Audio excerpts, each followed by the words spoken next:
মাননীয় মুখ্যমন্ত্ৰী হিমন্ত বিশ্ব শৰ্মাই প্ৰত্যেকখন মিটিঙত কৈছিলে যে 60টা ৱাৰ্ডৰ প্ৰত্যেকটো অঞ্চলত 10 কোটি টকাৰ কাম হ'ব।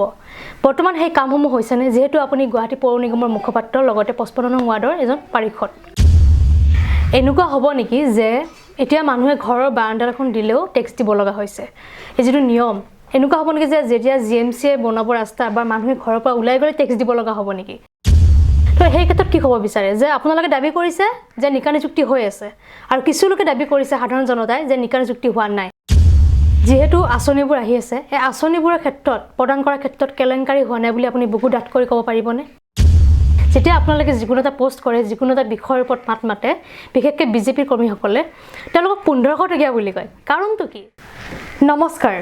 মই ডলি। আপোনালোকে চাবলৈ আৰম্ভ কৰিছে DMD ৰামধেনু। আজি DMD ৰামধেনুৰ বিষয় ৰাজনৈতিক আলাপ। আজি আমাৰ লগত উপস্থিত আছে গুৱাহাটী পৌৰ নিগমৰ মুখপাত্ৰ তথা 55 নং ৱাৰ্ডৰ নৱনিযুক্ত পাৰিষদ মনোজ কুমাৰ নাথ। নমস্কাৰ। নমস্কাৰ। স্বাগতম জনাইছোঁ আমাৰ অনুষ্ঠানলৈ। হয়, নমস্কাৰ। আপুনি সমাজকৰ্মীৰ লগতে সাহিত্যৰ লগত খুবেই জড়িত। সাহিত্যৰে আমাৰ অনুষ্ঠানটি আৰম্ভ কৰিব বিচাৰিছোঁ। আপুনি কবিতা লিখি খুব ভাল পায়। এটা কবিতাৰ শাৰী শুনিব বিচাৰিম। ধন্যবাদ। কবিতাটো লিখি ভাল পাওঁ আৰু এসময়ত যথেষ্ট চৰ্চা কৰিছিলোঁ। এতিয়া কিন্তু অকণমান কমিছে, তথাপিও তাৰ ধাৰাবাহিকতা নহ'লেও চেগা চৰ্চাকৈ হ'লেও অকণমান আছে। কবিতাটো কি শুনিব, তথাপিও মই এটা খুব চুটি কবিতা এদিন মামণি ৰয়ছম বাইদেৱে শুনিছিলে এই কবিতাটোৰ এটা কবিতাৰ 4 শাৰী সেইটো গাই দিছোঁ।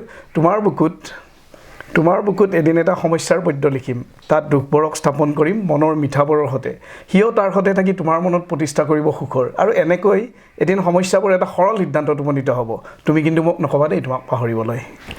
আচলতে প্ৰেমিক নেকি খুব? নহয়, এনেকুৱা নহয়। এইটো চাওক, কবিসকলটো মানে সাধাৰণতে চিম্বলিকে হয়, বেছি লিখে কিবা শব্দ কিবা চিন্তা বেলেগত থাকে সেনেকুৱা ধৰণৰ জানে। কবিসকল ইম'চনেল বা কবিসকল এখন বেলেগ পৃথিৱীত থাকে বুলি কোৱা হয়। মই নাজানো, কিন্তু লিখা সময়ত কিন্তু ময়ো ভাবোঁ যে মই এখন বেলেগ পৃথিৱীত আছোঁ। সেইকাৰণে মই বিভিন্ন সময়ত লিখিছিলোঁ, বিভিন্ন ধৰণৰ কবিতা লিখিছোঁ। ভূপেন দাক লৈ লিখিছিলোঁ বা বেলেগ লৈ লিখিছিলোঁ। মই ফেমিনিষ্ট বেছিকৈ, মই নাৰীবাদী কবিতা মই বহুত লিখিছোঁ। আৰু এনেকুৱা কিছুমানো লিখিছোঁ যেনে এগচি বন্তি, তুমি নিজেই পোহৰ বিলাই ভৰিৰে গছকি ৰখা যন্ত্ৰণাদায়ক এন্ধাৰ, ক'বানে তুমি কিয়। যেনেকৈ বন্তি এগচি ৰুম এটাক পোহৰ দিয়ে, কিন্তু বন্তি গছিৰ তলিটো এন্ধাৰ। মানে ভাল মানুহবিলাকে আনক বহুত সহায় কৰে কিন্তু নিজে বহুত কষ্ট সহ্য কৰে। ঠিক এনেকুৱা ধৰণৰ কিছুমান লিখিছিলোঁ, চেষ্টা কৰিছিলোঁ। এইবাৰ আহিছোঁ ৰাজনৈতিক কথালৈ। হয়, গুৱাহাটী পৌৰ নিগমৰ নিৰ্বাচনত মাননীয় মুখ্যমন্ত্ৰী হিমন্ত বিশ্ব শৰ্মাই প্ৰত্যেকখন মিটিঙত কৈছিলে যে 60টা ৱাৰ্ডৰ প্ৰত্যেকটো অঞ্চলত 10 কোটি টকাৰ কাম হ'ব। বৰ্তমান সেই কামসমূহ হৈছেনে যিহেতু আপুনি গুৱাহাটী পৌৰ নিগমৰ মুখপাত্ৰ লগতে 55 নং ৱাৰ্ডৰ এজন পাৰিষদ? হয়, সন্মানীয় মুখ্যমন্ত্ৰী মহোদয়ে যি ধৰণৰ এই 10 কোটি টকা প্ৰতিটো ৱাৰ্ডতে দিয়াৰ কথা ঘোষণা কৰিছিলে, ইয়াৰ কিছু প্ৰচেছ চলি আছে। এতিয়ালৈকে হৈ উঠা নাই, হয়তো হ'ব যিহেতু খুব আৰ্লি ষ্টেজত আছে। খুব এতিয়া এই আৰম্ভণি। আমাক পৌৰপতি মহোদয়ে ৰাস্তাৰ লিষ্টবোৰ বিচাৰিছে আৰু আমি প্ৰতিজন পাৰিষদে ৰাস্তাৰ লিষ্টবোৰ যথাসাধ্যে দিছোঁ আৰু ইয়াৰ প্ৰচেছ চলি আছে, কিন্তু এতিয়ালৈকে হৈ উঠা নাই। হৈ উঠিলে আপোনালোকে গম পাব। হয়, এতিয়া নতুনকৈ যিহেতু কৈছে হোল্ডিং নাম্বাৰ হ'লে আপোনাৰ বিদ্যুৎটো থাকিব আৰু হোল্ডিং নাম্বাৰ নহ'লে বিদ্যুৎটো কৰ্তন হ'ব। কি ক'ব বিচাৰে ৰাইজক? কেনেকৈ তেওঁলোকে হোল্ডিং নাম্বাৰ উলিয়াবৰ কাৰণে চেষ্টা কৰিব, কেনেকৈ প্ৰচেছিং কৰিব লাগিব, সেইটো বিষয়ে যদি আপুনি ৰাইজক এবাৰ জ্ঞাত কৰি দিয়ে। নিশ্চিতভাৱে এইটো এটা খুব ভাল কথা আপুনি সুধিলে, ৰেইজ কৰিলে। Thanks to you. যে হোল্ডিং নম্বৰটো কি আচলতে সেইটো প্ৰথম জানিব লাগিব। হোল্ডিং নম্বৰটো হৈছে এনেকুৱা এটা নম্বৰ যিটো নম্বৰৰ জৰিয়তে যিটো পৌৰ কৰ, যিটো পৌৰ টেক্স, মিউনিচিপাল টেক্স, সেই টেক্সটো দিব লাগে। কাৰণ যেতিয়া আমি গুৱাহাটী মিউনিচিপাল কৰ্প'ৰেশ্যনৰ অন্তৰ্ভুক্ত হৈ আছোঁ, ইয়াত আমি মিউনিচিপাল কৰ্প'ৰেশ্যনৰ ছাৰ্ভিচখিনি আমি উপভোগ কৰি আছোঁ। যেনে ধৰক পথেই হওক বা ৰাস্তাই হওক, লাইট হওক, খোৱা পানী হওক, মানে কি তাত ধৰক মোৰ ঘৰৰ ৰাস্তাটো নহ'লেও তললৈ আহি আমি সেই ৰাস্তা পাইছোঁ, লাইট পাইছোঁ। সেইকাৰণে তাৰ এটা ন্যূনতম কৰ আছে। এই কৰটোৰ স্লেবটো বেলেগ পাহাৰৰ অঞ্চলত অকণমান বেলেগ, অকণমান যিবোৰ উন্নত ঠাইবোৰত বেলেগ ধৰণে কিছুমান স্লেব আছে। আৰু এই হোল্ডিং নম্বৰটোৰ ক্ষেত্ৰত আমাৰ 6টা জ'ন আছে। গুৱাহাটীত 6টা ডিভিজন বুলিয়ে কৈছোঁ, জ'ন। এই 6টা জ'ন আছে। এই 6টা জ'নত 6জন DC থাকে, ডেপুটি কমিশ্যনাৰ থাকে, তেওঁলোকে এই টেক্সসমূহ এই হোল্ডিং নম্বৰসমূহ তেওঁলোকৰ অন্তৰ্গত কিছুমান ষ্টাফ থাকে তেওঁলোকে বনাই দিয়ে মই আপোনাৰ এই অনুষ্ঠানটোৰ জৰিয়তে এটাই কথা ক'ব বিচাৰোঁ যে এই যি হোল্ডিং নম্বৰ বনাবলৈ দিছে এইটো খুব সোনকালে সকলোৱে বনাব লাগে কিন্তু এনেকুৱা নহয় যে খুব হেফাজাৰ্ডলি খুব দৌৰাদৌৰিকৈ এইটো কৰিবৰ এনেকুৱা নহয় কৰক খুব ভালকৈ কৰক আৰু আমি প্ৰতিগৰাকী ডিচিৰ লগত আজি 3 দিন আগত মই কমিশ্যনাৰ আৰু জইণ্ট কমিশ্যনাৰ আৰু প্ৰতিজন ডিচিৰ লগত এখন বৈঠক পাতিছিলোঁ পৌৰপতি মহোদয়ৰ আদেশক্ৰমে আৰু তাত এইটো কথা খুব ভালকৈ আমি আলোচনা কৰিছিলোঁ যে প্ৰতিজন মানুহে যেতিয়া হোল্ডিং নম্বৰ ওলাবলৈ যাব তেওঁক যেন কোনো ধৰণৰ দিগদাৰি কৰা নহয় তেওঁক কোনো ধৰণৰ পাৰ্মিশ্যন কোনো ধৰণৰ বস্তু একো বিচৰা নহয় এটকাও যেন তেওঁক দাবী কৰা নহয় যিটো টেক্স আছে যিটো জেনুইন টেক্স দিব লাগে সেই টেক্সটোৱে যেন তেওঁলোকে দিয়ে তাত বাহিৰে যেন দালালৰ চক্ৰত তেওঁলোকে নপৰে কাৰণ কিয়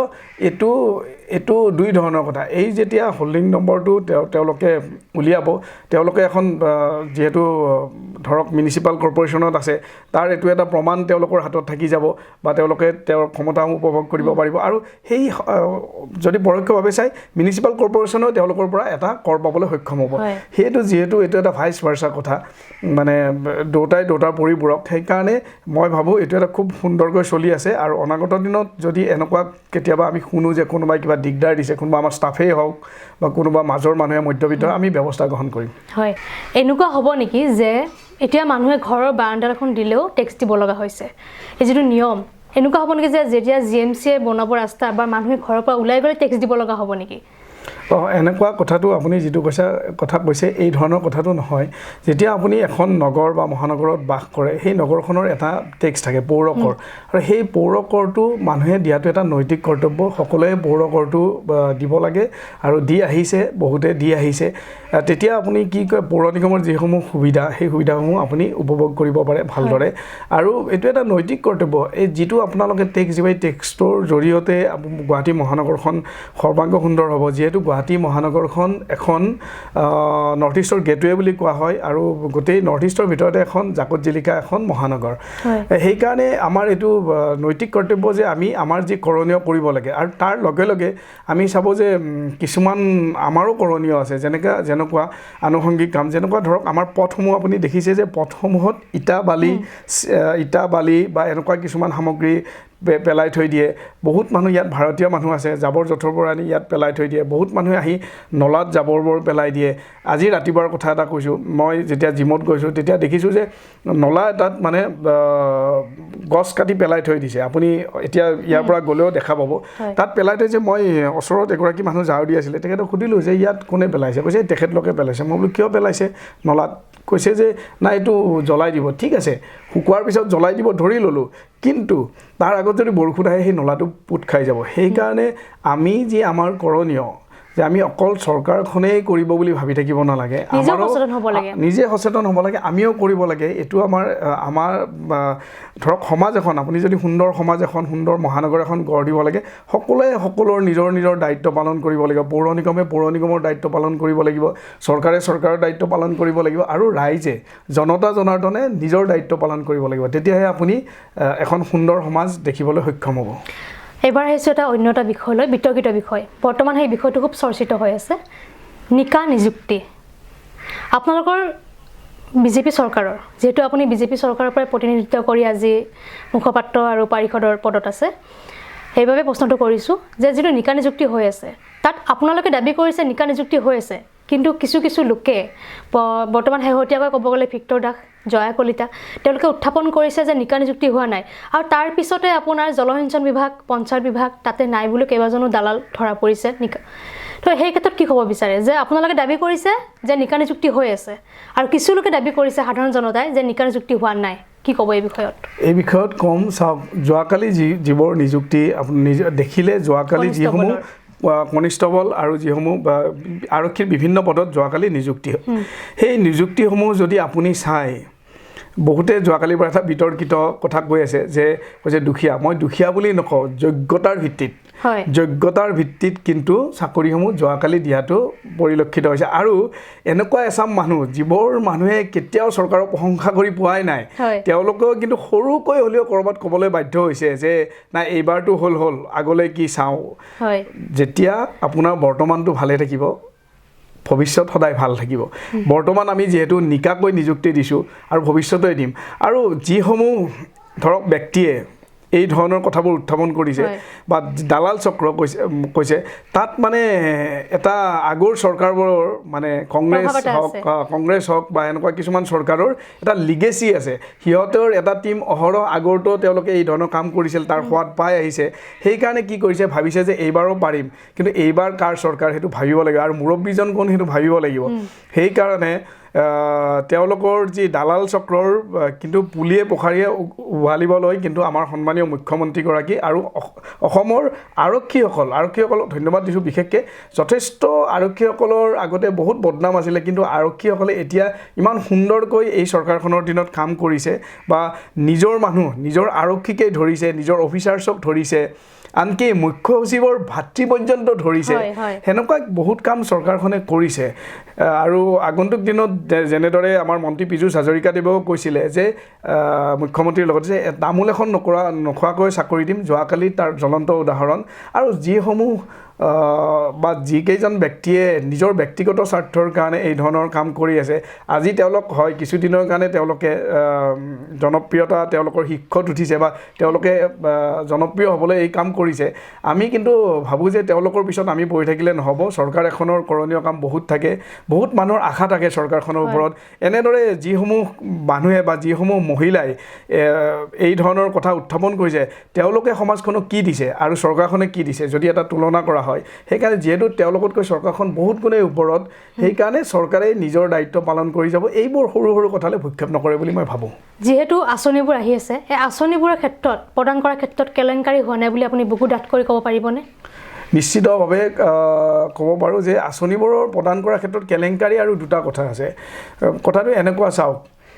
মই আকৌ সেই কথাটোলৈ আহিছোঁ চৰকাৰে যেতিয়া আঁচনি এখন মুকলি কৰি দিওঁতে ধৰক অনলাইন আঁচনি এখনে মুকলি কৰি দিলে চবেই তেওঁ অনলাইন তেওঁ চাৰ্টিফিকেট কৰিলে মানে এপ্লাই কৰিলে কৰি তেওঁৰ ধৰক ইনকাম মাজতে আহিছোঁ অনলাইনৰ কথা ক'লে অনলাইন কৰাৰ কাৰণে কিছু অশিক্ষিত মানুহে পিছ পৰি ৰৈছে নেকি আঁচনিৰ ক্ষেত্ৰত এই কথাটো মই ক'ব গৈছোঁ আপোনাক এই কথাটো কৈছোঁ চাওক কিছু কথা মই মুকলিকৈ কৈছোঁ আজি আপোনাক যে সাধাৰণতে অনলাইনটো মানে এনেকুৱা হৈছে তাৰ যোগাত্মক দৃষ্টিও আছে বিয়োগাত্মক দৃষ্টিও আছে যোগাত্মক দৃষ্টিটো অধিক কি যে তেওঁলোকে সহজতে বস্তুটো মাজৰ কোনো দালাল চক্ৰ নোহোৱাকৈ বা মাজৰ এনেকুৱা ব্যক্তি নোহোৱাকৈ তেওঁলোকে পোনপটীয়াভাৱে এপ্লাই কৰিব পাৰে প্ৰথম কথা বিয়োগাত্মক দৃষ্টি যিটো ক'লে যে প্ৰথম বিয়োগাত্মক দৃষ্টি হৈছে যে কিছুমান এনেকুৱা মানুহ আছে তেওঁলোকে অনলাইন আবেদন কৰিবই নোৱাৰে এক নম্বৰ দ্বিতীয়তে হৈছে যে এই ধৰক কিছুমান এনেকুৱা মানুহে অনলাইন আবেদন কৰিছে যিবোৰ মানুহ পোৱাৰ যোগ্য নহয় সেইকাৰণে যেনে অৰুণোদয় আঁচনিখনৰ কথাই কৈছোঁ অৰুণোদয় কিন্তু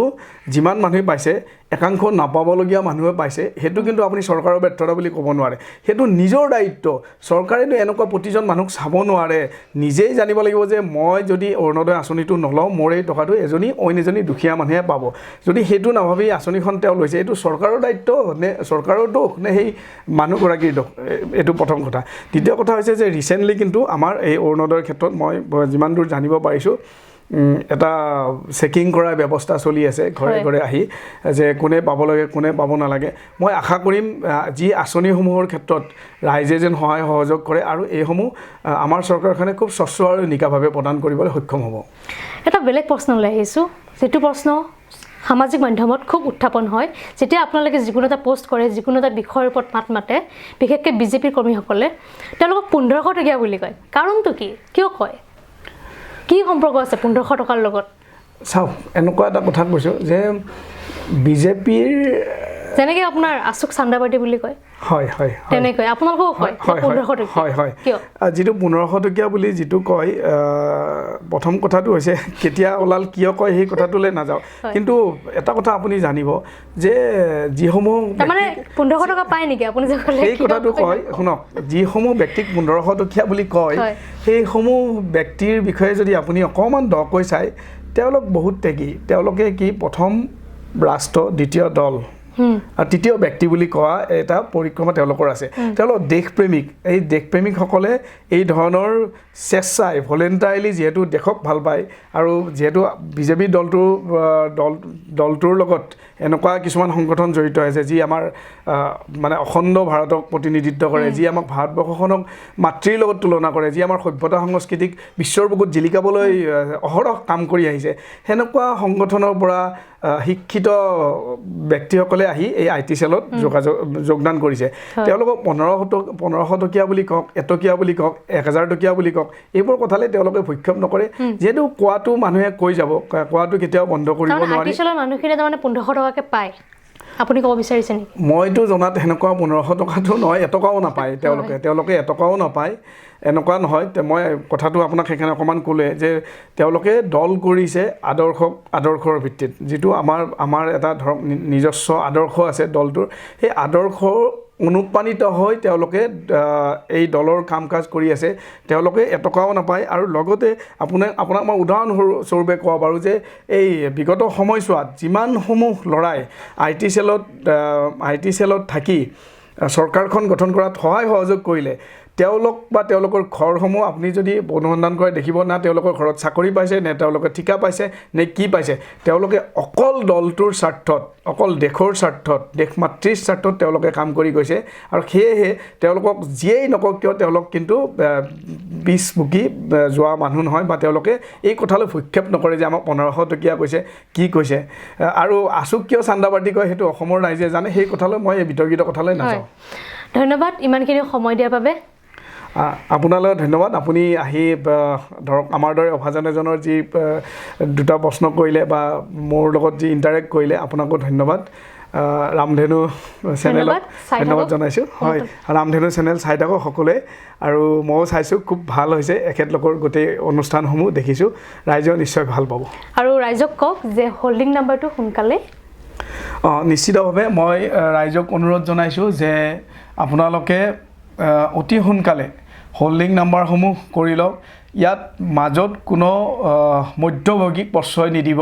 আপোনালোকে নিজেই যাওক পোনপটীয়াকৈ আমি প্ৰতিজন ডিষ্ট্ৰিক্ট ডেপুটি কমিশ্যনাৰ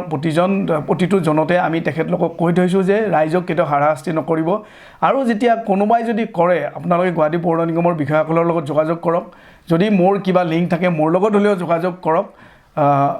মই কথা দিলোঁ যে আপোনালোকক মই সহায় সহযোগ কৰিম ধন্যবাদ চাই থাকক DMD ৰামধেনু ধন্যবাদ